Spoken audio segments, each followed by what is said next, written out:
El título de la charla se llama SARS-CoV-2 en animales, víctimas o responsables. La misma va a estar a cargo del doctor Fernando Rivero y del médico veterinario David Di Lulo. Con respecto al doctor Rivero, es profesor de la facultad, de nuestra facultad, la Facultad de Agronomía y Agroindustrias, es profesor en la cátedra de mejoramiento genético. Además es investigador del CONICET y se desempeña en el Laboratorio de Biología Molecular, Inmunología y Microbiología, la BIM, del Instituto INSATED. Y David Di Lulo es veterinario y profesional técnico de apoyo en la investigación y trabaja también en el Laboratorio de Biología Molecular, Inmunología y Microbiología del Instituto INSATED. Bien, Fernando y David, los dejamos con el público.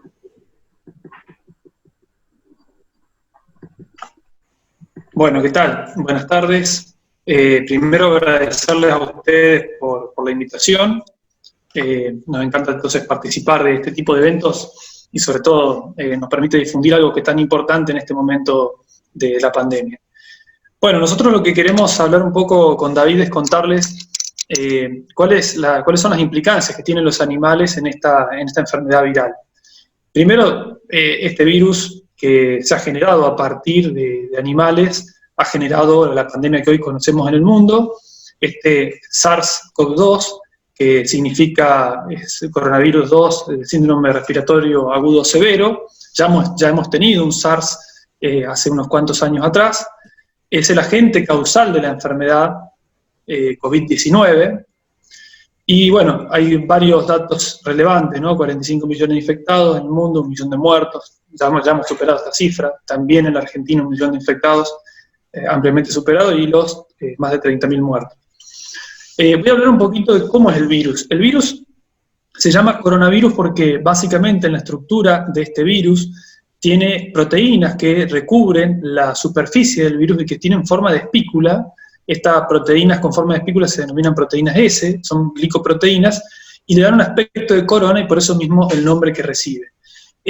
También tiene otro tipo de proteínas, como las proteínas de hemaglutinina esterasa, proteína M, todo esto hacia el exterior, digamos, revistiendo el virus hacia el exterior. Y después en el interior tiene todo lo que se denomina nucleocápsides, que sería su material genético, que es ARN, y las proteínas que acompañan ese material genético. Y una cosa particularmente interesante es que este virus tiene una cubierta de lípidos, lo cual lo hace susceptible a sustancias tan simples y sencillas como por ejemplo el jabón. Por eso se recomienda el lavado de manos adecuado y con simple uso de jabón o de detergente se puede eliminar totalmente el virus de las superficies, ¿sí? Bueno, el mecanismo de invasión, voy a hacer referencia puntualmente a estas proteínas que revisten al virus, a las proteínas S. ¿Por qué hago hincapié en esto? Porque básicamente una de las características diferenciales que tiene este virus con respecto a otros virus similares es que se ha modificado la capacidad que tiene para poder infectar las células. Y todo se debe a una mutación en esta secuencia que corresponde a las proteínas S, que forman parte de estas espículas, que les permiten interaccionar con un receptor, el receptor de una enzima, que es la enzima convertidora de angiotensina 2, que está presente en la mayoría de las células en el cuerpo humano, pero con mayor expresión en células del tracto respiratorio. Esto le permite al virus que a través del contacto de sus espículas, o sea la proteína S, con el receptor de las células humanas o de otros mamíferos, poder ingresar a la célula para poder dividir y replicar su material genético, utilizar las herramientas de la célula para poder generar nuevos virus y así diseminar la infección. Ahora, ¿cuál es el rol que juegan los animales en esta pandemia? ¿Es importante estudiar la infección de SARS-CoV-2 en animales? Bueno, la respuesta es clara, debido a que nosotros ya hemos tenido otro tipo de enfermedades similares que han sido brotes a partir de saltos zoonóticos. ¿Qué es un salto zoonótico? Es una enfermedad que se desarrolla en animales y que bajo ciertas circunstancias muta ese virus, como en este caso ha mutado, y salta de una especie a otra, generando la diseminación en esta nueva especie, en este caso en los seres humanos. Por ejemplo, en el año 2002 ocurrió el SARS-1, que también era un coronavirus similar a este, donde se originó ese virus en murciélago, pasó a la civeta, es una especie similar a un felino, y de la civeta, por alguna mutación, pasó al ser humano y de ahí se diseminó entre los humanos, ¿sí? Después tuvimos la gripe aviar, que todos conocen, es un virus influenza, que se origina también en las aves y que por alguna mutación pasa al humano. No tuvo una gran difusión porque no había contagio de humano a humano.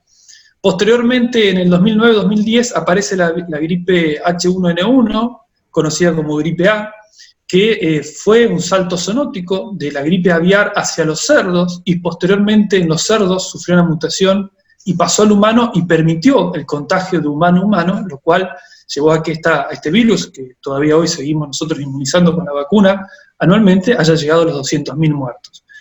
Y bueno, en la actualidad el SARS-CoV-2, del cual se conoce... Una mezcla idea, por formas que otro del cual se conoce, había un micrófono abierto, del cual se conoce el origen, se sabe que es a partir de un virus de murciélago que ha mutado, pero no se sabe cuál es el nexo, el animal que funciona como nexo entre el murciélago y el ser humano. Bueno, hay varios coronavirus que se han originado en murciélago, como podemos ver, sobre todo los últimos coronavirus que fueron importantes, como el SARS-1, el MERS, cuyo intermediario fueron los camélidos, y que tenía una alta letalidad pero una baja capacidad de transmisión. Y bueno, actualmente el SARS-CoV-2, que se cree que el eslabón entre el murciélago y el ser humano es un animal silvestre que se llama pangolín. Bueno, acá en esta publicación la pongo para mostrarles que es importante saber que se han detectado más de 50 tipos de coronavirus distintos en diferentes especies de murciélago, de los cuales solo 3 o 4 hemos sabido nosotros de implicancias a nivel de salud humana, lo cual significa que todavía tenemos potencial para que puedan aparecer en el futuro otro tipo de enfermedades virales. Y volviendo a los datos del pangolín, ¿por qué se piensa que el pangolín funcionó como el intermediario entre el murciélago y el ser humano? Bueno, acá tenemos un gráfico que muestra, por un lado, la secuencia de proteínas y el genoma que tiene el SARS-CoV-2, este virus actual, haciendo hincapié en esta región que corresponde al residuo de unión por el cual el virus puede contactar el receptor AC2 e ingresar a la célula. Y acá podemos ver que en naranja, ¿sí? Vemos el coronavirus aislado del pangolín, tiene un porcentaje de identidad con el SARS-CoV-2 altísimo. Incluso es mayor ese porcentaje que el porcentaje de identidad que tiene el SARS-1, el primer coronavirus que tuvimos de este tipo. Entonces, fue por esta razón, tanto comparación a nivel de ADN, como a nivel de las proteínas del virus aislado del pangolín, comparándolo con el SARS-CoV-2, que se creen científicamente que es el eslabón que ha conectado el virus del murciélago al humano. Esta gráfica es interesante porque no es la primera vez que tenemos enfermedades virales que se transmiten de animales o que hacen el salto zoonótico hacia el ser humano. ¿Qué ocurre? Tenemos enfermedades que tienen, digamos, los animales y no son transmitidas a los humanos, que es la mayoría de los casos. Posteriormente tenemos enfermedades que se originan en animales y se transmiten de alguna manera accidental al humano y que no generan ningún tipo de manifestación, lo cual son desconocidos. Hay otras enfermedades que se transmiten directamente al humano y que son mortales, como puede ocurrir con la rabia, ¿sí? En este caso son letales, pero no tienen una capacidad de diseminación entre humanos, es directamente del animal al humano. Otras enfermedades virales que son transmitidas al humano y puede también transmitirlo a otros humanos, pero sin tener ninguna consecuencia letal, como en el caso de la viruela bovina, es una enfermedad que se había eliminado y que ahora está volviendo a aparecer. En otras enfermedades virales de animales han saltado al ser humano, esta vez con la capacidad del ser humano de transmitirlo a otros humanos y generar una letalidad, ¿sí? Como en el caso del MERS. ¿Qué ocurre? En el MERS, que fue un coronavirus del año 2010, se transmitió de los camélidos a los humanos también se contagiaban entre sí, pero no tenía una alta transmisibilidad, es decir, había contagiado, pero no tantos contagios como los que tenemos hoy con el SARS. Lo que sí era diferente es que era muy letal ese virus. También tenemos virus de animales que saltan al humano y que se transmiten, que tienen una alta transmisibilidad a gran número de personas, pero que no causan letalidad, como por ejemplo el resfrío o el resfriado común y otros virus, rinovirus, que han saltado de animales y que ahora se transmiten de humano a humano sin generar graves consecuencias. Luego tenemos virus que saltan al ser humano, que tienen una alta capacidad de transmisibilidad y que además son letales, ¿sí? Como el caso del ébola, que cada brote que se ha producido ha sido muy difícil de contenerlo. Y por último tenemos virus que pasan de animales a humanos, que tienen una alta transmisibilidad, pero una baja letalidad. Y ese virus es, un ejemplo, el SARS-CoV-2, el que estamos padeciendo actualmente. Es decir, tiene una alta capacidad de transmisión, pero tiene una baja letalidad. Bueno, se han realizado diferentes experimentos para comprobar en animales cómo se da la infección del virus. Uno de ellos aquí simplifica un modelo de infección en gatos, donde se ha contactado gatos infectados con gatos sanos, se han utilizado tres parejas en realidad, y se ha visto que el gato infectado podía transmitir la enfermedad al gato sano. Entonces, ¿cuál es la implicancia que tiene a nivel de los animales? Bueno, muchos científicos están hablando, por los análisis que han hecho de proyecciones, de comparación de la estructura de ese receptor AC2 que tenemos en las células y que la tienen la mayoría de los mamíferos y otros animales, han comparado y han visto cuál es la probabilidad de que otras especies se infecten. Y bueno, la probabilidad es altísima, por lo cual se está temiendo que haya una diseminación panzótica. ¿Qué significa esto? Que esta enfermedad afecta a un montón de especies animales, con consecuencias gravísimas, como por ejemplo las que se están observando en algunos mustelios como los bisones, que tienen una alta letalidad.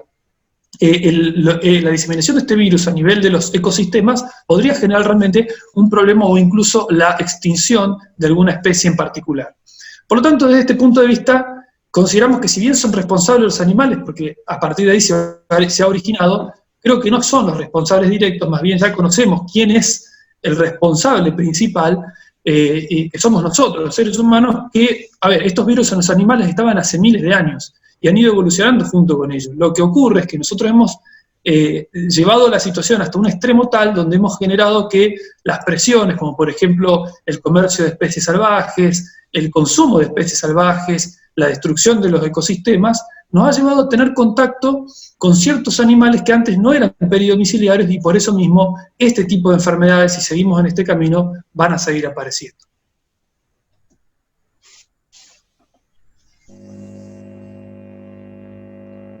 Bueno, buenas tardes. Comparto con los doctores Alejandro y Fernando el estar agradecido de poder participar y de contarles un poco nuestro trabajo. Poder desarrollar ahora yo voy a hablar un poquito sobre el proyecto en sí. Poder participar de nuestro proyecto nos ha abierto las puertas para participar en otras actividades como de la unidad coronavirus.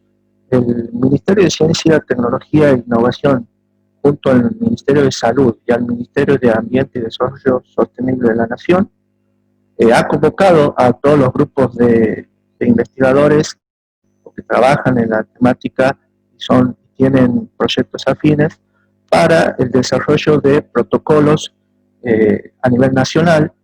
De hecho, ya se ha aprobado en el mes de octubre uno, que es el que se desarrolla específicamente sobre la detección del SARS-CoV-2 en animales, bajo el enfoque o el concepto de una salud. Ya vamos a hablar un poquito más, pero es parte de lo que Fernando les contaba, que una enfermedad no se debe abordar bajo una sola mirada, tratando a los humanos o a los animales o al ambiente por separado. Este protocolo se encuentra disponible en la página del Ministerio de Salud. Pasamos a ver.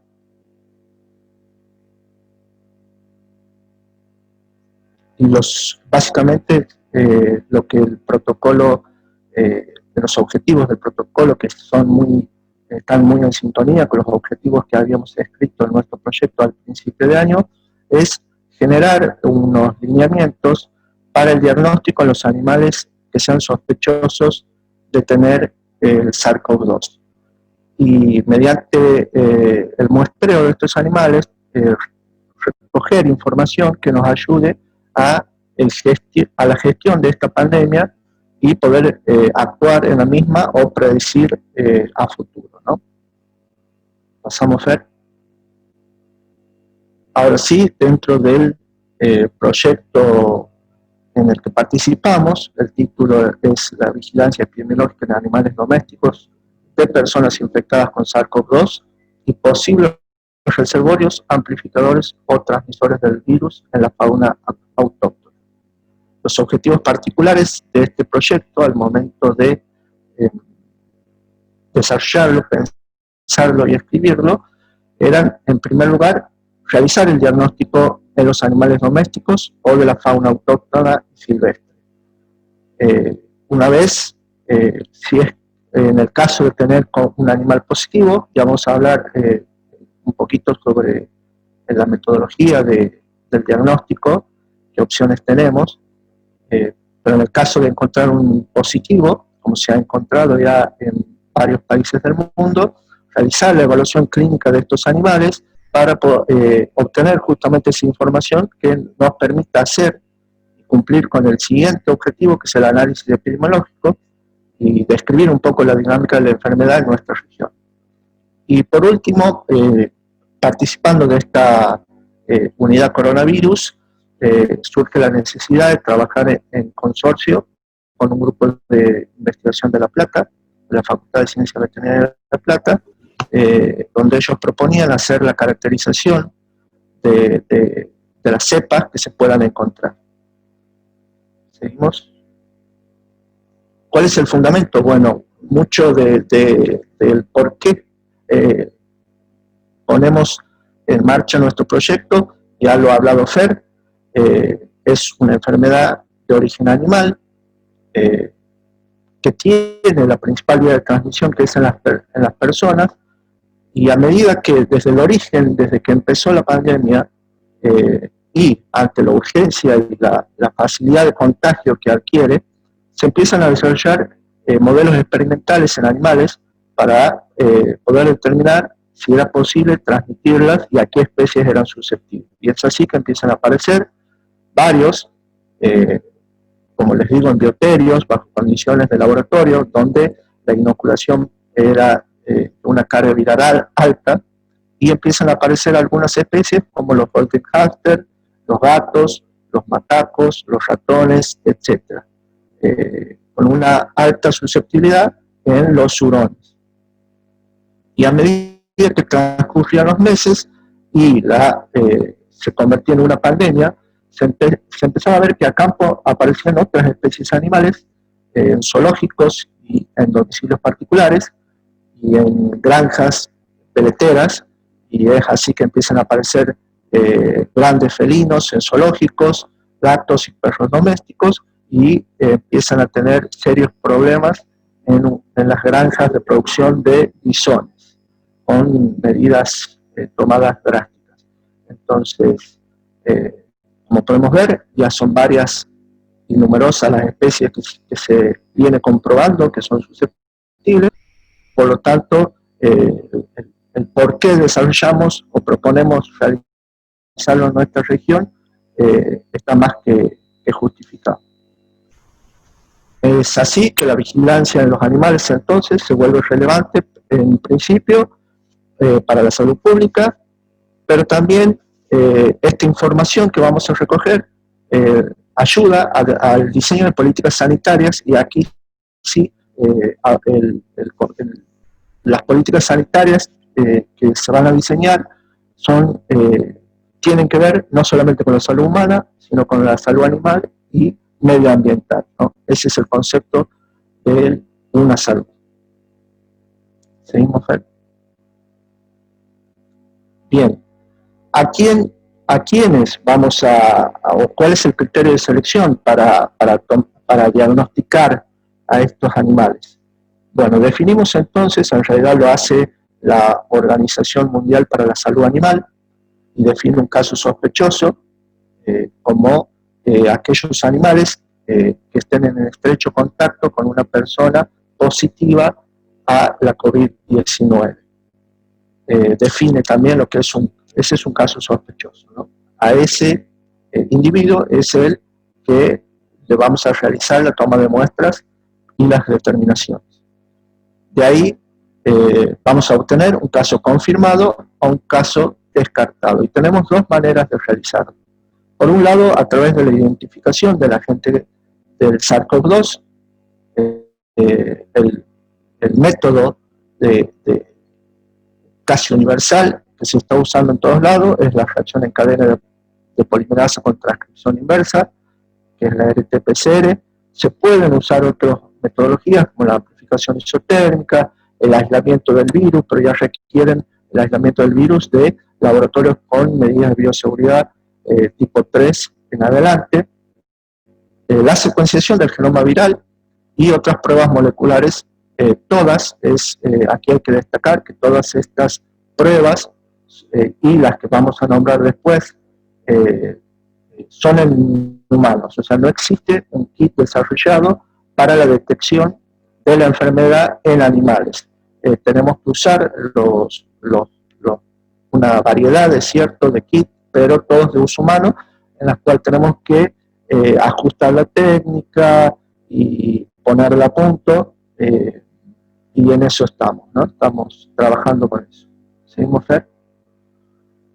Otra forma de confirmar o descartar un caso es a través de la detección de si hay una respuesta inmunitaria en el individuo, es decir, en el primer caso de detectar al virus era entre los días 2 a 10 o con presencia de sintomatología. Una vez que han pasado ese periodo de tiempo, es más probable que encontremos ya una respuesta inmunitaria. Las pruebas que se usan son las ELISA para la detección de anticuerpos, las de neutralización viral o alguna otra prueba para la detección de anticuerpos.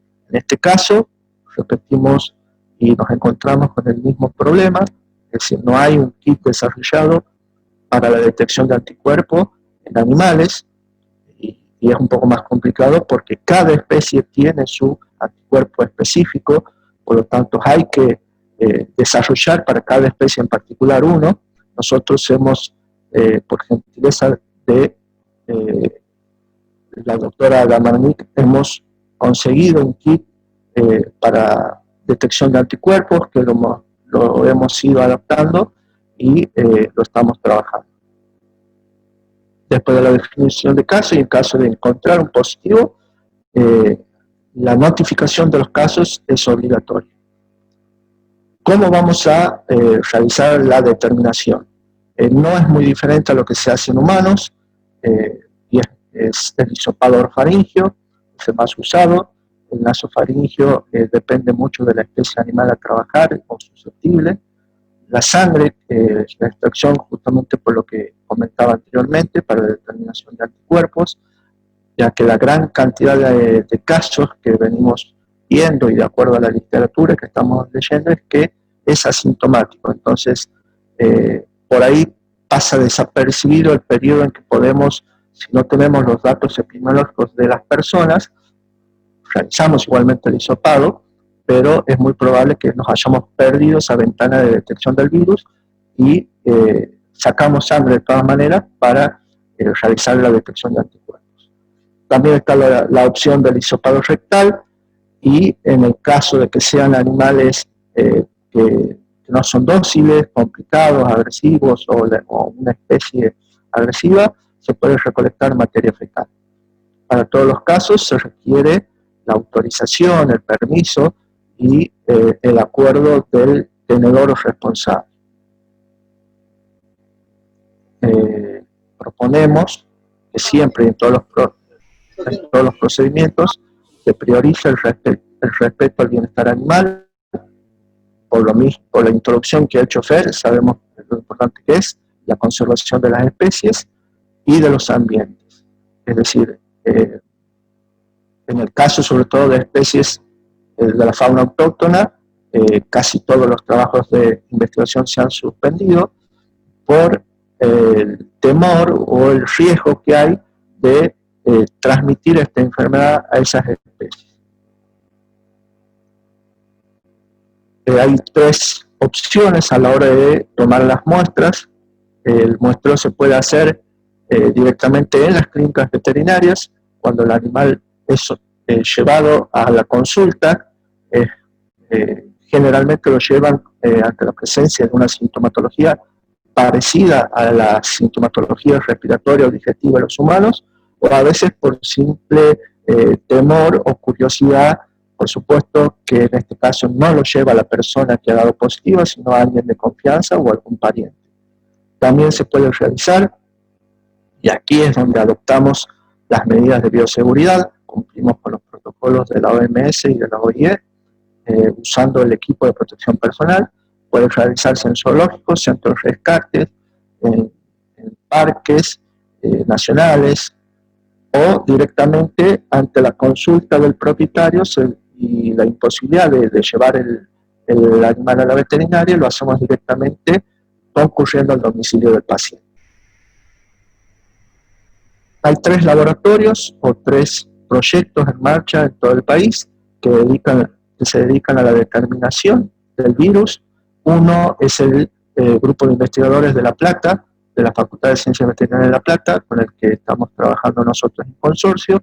Otro pertenece a la doctora Ana Bratanich, de la UBA, y luego nuestros análisis, nuestras muestras las están procesando en el Centro de Análisis Molecular y Metabólico del CEPSI, a cargo del doctor Ovejero.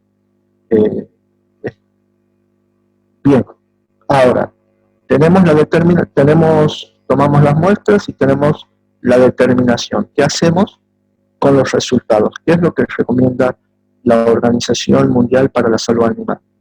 No hay evidencia de que los animales domésticos jueguen un papel importante en la transmisión de la infección. Por lo tanto, primariamente debemos llevar tranquilidad y aconsejar con datos científicos a las personas de que no hay que tener temor, no hay que tener miedo, simplemente precaución y cuidado. Como comentaba Fer, existen otras enfermedades zoonóticas, por lo tanto hay que tener precauciones, y es por eso que debemos llevar a cabo este proyecto. ¿Seguimos? Rápidamente vamos a ver, porque se me terminó el tiempo.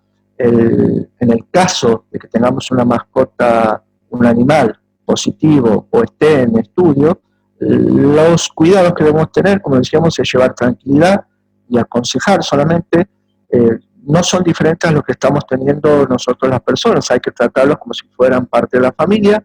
Por lo tanto, respetar el periodo de cuarentena, evitar la salida, evitar la interacción con otros animales, otras especies sobre todo, y higienizar periódicamente el recinto donde viven los animales. Pasamos. En el caso que no quede otra que tenga que salir, porque se viva en departamento, etcétera, debe ser lo más breve posible. Al regreso, higienizar el animal con productos que no sean irritantes, limpiar los pisos con frecuencia, los utensilios de las mascotas, los bebederos, los comederos, etc. Por supuesto, nosotros siempre el barbijo, guantes, lavarnos las manos antes y después de tocar el animal. Este es un modelo del anexo que figura en el protocolo de Nación para la notificación obligatoria. Figuran los datos del profesional, la identificación del caso, información clínica en caso de que corresponda. Pasamos a ver los datos epidemiológicos, si ha estado en estrecho contacto o no, y qué tipo y con quién, si ha sido animal o una persona, qué tipo de muestras, a dónde enviamos los exámenes, a qué laboratorio, y alguna observación. Termino recalcando y repitiendo esta información. Es muy importante. Los animales pueden no mostrar sintomatología, la gran mayoría de ellos, o pueden tener síntomas leves, moderados o graves. Todos los casos que se han determinado en el mundo han sabido sobrellevar la enfermedad de manera favorable. Por lo tanto, es importante asistir al animal, contener a la familia y somos repetitivos con esto, no llevar alarma ni asustarse. Por último, lo más importante, los animales no transmiten la enfermedad a las personas. Sí son capaces de adquirirla ellos, pero nosotros no se la transmitimos, ellos no la pueden transmitir a otras personas. Y esta última filmina es solamente un modelo de un flyer que va a empezar a circular, proponiéndole a la población, poniéndola en conocimiento de la vigencia de nuestro proyecto. Muchas gracias. Bueno, muchas gracias Fernando y David. Como nos queda poco tiempo, les pediría si hay algunas preguntas para hacerle a Fernando y a David, las pueden hacer ahora.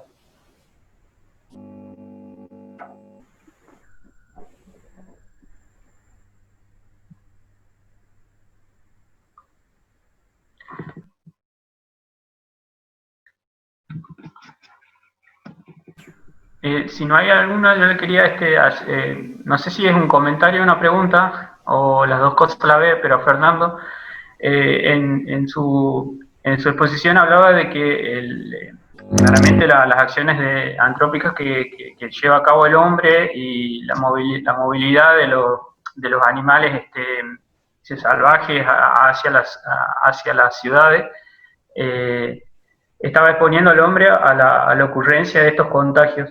La pregunta o comentario sería, ¿nos tendremos que acostumbrar de ahora en más a los hábitos que nos han traído esta pandemia? O sea, al distanciamiento, al uso de barbijo, de alcohol en gel, el lavado de manos van a ser frecuentes de aquí hacia adelante. Buena pregunta. En realidad, el hecho de que nosotros estemos cada vez invadiendo terrenos que eran naturales y rompiendo ecosistemas, no solamente han generado la aparición de enfermedades virales, sino también de otro tipo de enfermedades. Esto ha ocurrido en la humanidad, pues, desde la historia de la humanidad. Es decir, la aglomeración de gente y el avance del ser humano sobre sistemas ecológicos genera un daño que es irreparable, y las consecuencias muchas veces somos nosotros las que los mismos seres humanos los que recibimos esas consecuencias. Tiene que ver mucho esto con una cuestión, como decía Alejandro, de probabilística, o sea, de número. Acá es importante el contacto directo. Ustedes fíjense que en algún momento empezaron a haber brotes o casos puntuales de hantavirus, y tenía que ver con una localización particular de ciertos roedores que tenían el virus. A partir de la infección de los humanos y a partir de esta globalización, se puede llamar de alguna manera, de que el hombre se puede trasladar de un lado al otro, hemos comenzado a tener la diseminación de la enfermedad, y ahora tenemos enfermedades que antes se circunscribían a ciertos ecosistemas en las mismas ciudades, como por ejemplo pasa con la leishmaniasis a nivel de las ciudades, como pasa, por ejemplo, antes la enfermedad de Chagas era solamente de nuestro continente, y ahora sabemos que en España también hay brotes de enfermedad de Chagas. Entonces, esto tiene que ver también no solamente con el avance de la humanidad, sino también con las prácticas que nosotros mismos realizamos, ¿sí? Y con respecto a si tenemos que usar barbijo o no creo que las medidas sean extremas, pero seguramente vamos a volver a tener algún tipo de enfermedades como esta, porque mientras estamos hablando del virus SARS, estamos viendo que hay un nuevo virus en porcinos, que hay un virus nuevo hemorrágico en conejos, es decir que, a ver, las posibilidades están. El tema es hacer un estudio, por eso es importante, como lo hace la OMS en otros lugares, controlar todas las enfermedades en animales antes de que salten al humano. Bien, Doctor, muchas gracias. doctora, bueno, aquí hay un par de preguntas. Una, la probabilidad de mortalidad en animales es la misma que para los humanos. Y después, si hay alguna medida que pueda frenar las prácticas humanas de las que habla. En la primera pregunta no es la misma mortalidad, como decía David. Lo que se ha reportado de los pocos casos que hay en el mundo, son muy pocos casos. La mayoría de los animales son asintomáticos, o sea, se los ha muestrado por un síntoma leve o por un contacto estrecho, y no muestran, en este caso, en los animales domésticos, una alta letalidad. Sí, por ejemplo, en el caso de los bisones, donde ha habido una alta letalidad, y no sé si querés, David, agregar algo. Sí, bueno, ahí tenemos que separar justamente lo que es un animal doméstico por especie, digamos, no es el mismo comportamiento. O sea, el estudio que mostraba Fernando sobre el rango de hospedadores incluso presenta una lista, separa entre especies de alta susceptibilidad, media y baja. Entonces, cada especie animal reacciona de manera diferente, y eso es lo que hay que estudiar, la dinámica en cada especie, y como lo que iba a decir Fernando, en lo que es animales domésticos, la mortalidad es muy baja, si bien hay pocos casos, pero no hay reportado ninguna mortalidad por coronavirus, y en bisones sí hay una leve mortalidad, pero esa especie, los bisones tienen una susceptibilidad muy alta y se contagian muy rápido y muy fácil, entonces es otra medida a tomar. Bien. Yo tenía una pregunta particular también, pero aquí Araceli Murat pregunta si animales domésticos, ya sea perro o gato, que tengan COVID, pueden llegar a contagiar a los humanos.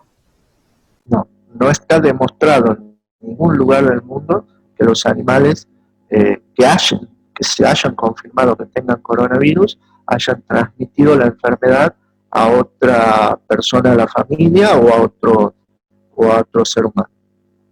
No se ha demostrado nada. Esto tiene que ver, nosotros discutimos mucho con David durante este tiempo en el que se están tomando las muestras de animales y estamos viendo la bibliografía, lo que reporta, y bueno, por la experiencia nuestra también, creemos que, como lo saben también en humanos, la carga viral es fundamental. Y de alguna manera la carga viral está relacionada con la sintomatología que tiene la persona o el animal. En la mayoría de los casos que se han reportado, la carga viral era muy baja, y eso estaba de alguna manera relacionado con las manifestaciones leves que tenía.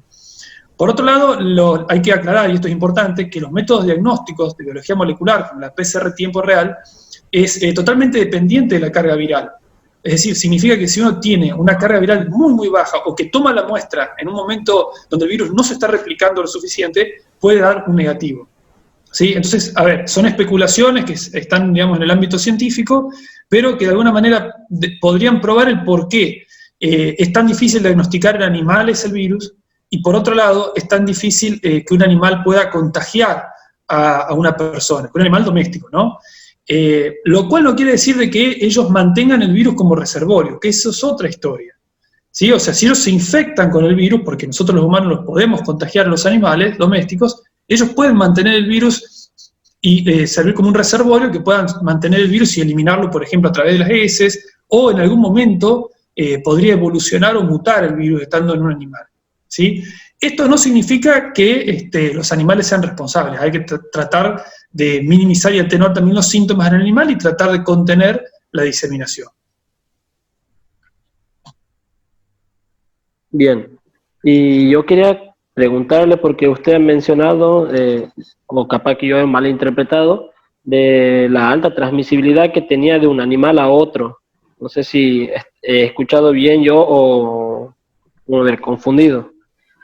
Quería saber qué pasa cuando se detecta en un animal, y si también la cuarentena que hacen o el apartado, en cuánto tiempo disminuye la posibilidad o disminuye su síntoma, la sintomatología. Sí, la capacidad de transmisibilidad entre animales es tan alta como entre los humanos. ¿Sí? En ese experimento que yo mostraba de los gatos, o sea, y todos los otros experimentos en los cuales se ha probado animales infectados en contacto con animales sanos, la transmisibilidad es altísima. Básicamente casi 100% se infecta. Y con respecto, veo, no sé, ahí en el chat alguien está preguntando de la ivermectina, de ese antiparasitario de uso veterinario, si tiene efectividad en humanos. O sea, hay un montón hasta ahora no hay ningún tratamiento efectivo que pueda eliminar el virus. ¿Sí? O sea, porque hay como muchas suposiciones y se escuchan muchas versiones. La realidad es que el tema del aislamiento y la higiene, digamos, personal y las medidas personales son fundamentales para poder controlar. ¿Es probable que muchos estemos expuestos al virus en algún momento o que la mayoría de la población se contagie? En la proyección, por ejemplo, que hacía Alejandro, sí, es probable, porque tiene una alta transmisibilidad. Y entonces, ¿de qué nos sirve este aislamiento? Nos sirve para poder impedir la saturación del sistema sanitario. Que básicamente eso es la gran diferencia que tenemos. La ivermectina ha demostrado resultados disímiles, ¿sí? No es una droga específica, y por lo tanto en ciertos casos puede ayudar y en otros casos puede complicar. No tenemos tiempo ahora, pero el COVID es una enfermedad que puede evolucionar de diferentes maneras. A veces puede generar una neumonía, otras veces puede ser el mismo sistema inmunológico el que termina generando el daño a la persona. Entonces es muy difícil decir que una sola droga puede ser efectiva. Bien, bueno, ya hemos cumplido el tiempo, así que en nombre de la comisión queríamos agradecer a Fernando y a David por su participación. La verdad que muy clara ambas presentaciones, así que agradecemos su participación. Muchísimas gracias a ustedes. Éxitos en la jornada que